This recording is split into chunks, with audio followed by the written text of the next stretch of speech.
Our first unit of study in American history will be about the founding documents. These are documents that are essential in the foundation of the American system of government. Three of those documents are, of course, the Declaration of Independence, the United States Constitution, and the Bill of Rights. We're going to be examining these documents in detail, but the first thing that we might want to ask ourselves is, where did the ideas written down in these documents come from? Did they just appear out of nowhere? Well, actually, the ideas in our founding documents find their way back to Europe during the Age of Enlightenment. This video lesson is just going to be a very quick summary and review of what the Enlightenment was and how those ideas are going to help the United States transform from 13 colonies to their own nation. So the Enlightenment was an age of reason where scientists like Copernicus and Galileo began to show that the universe isn't exactly what we thought it was.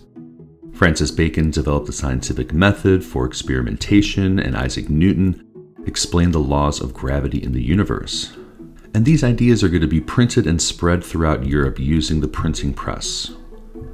Those books and ideas and pamphlets and papers are going to find their way into the hands and into the minds of people across Europe, and it's going to begin to generate questions, and it's going to begin to generate real change, challenging the authority of the monarchs as well as the church in Europe. Along with scientists, philosophers, and philosophes began to write down and explore different ideas about government and society. John Locke said that there were natural rights that people deserved, like life, liberty, and property.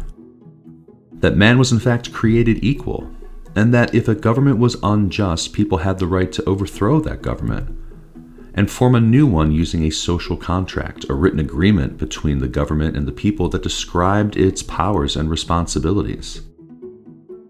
Montesquieu said that government's power was too much and therefore should be divided into three separate branches: a legislative, executive, and judicial branch, and that each of those branches should be able to check the powers of the other, keeping the government's power limited.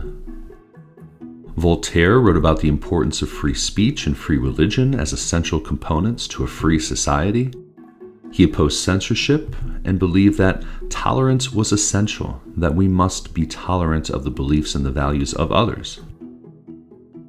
Bakaria looked at the justice system under these monarchs and understood that it was unfair and unjust, that punishments should not be exorbitant, they should be equal to the crime which had been committed, that torture and the death penalty needed to be abolished, and that the justice system should be fair and people should have a speedy trial and representation. Well, all four of these men, as well as many other philosophers, are going to write about these ideas.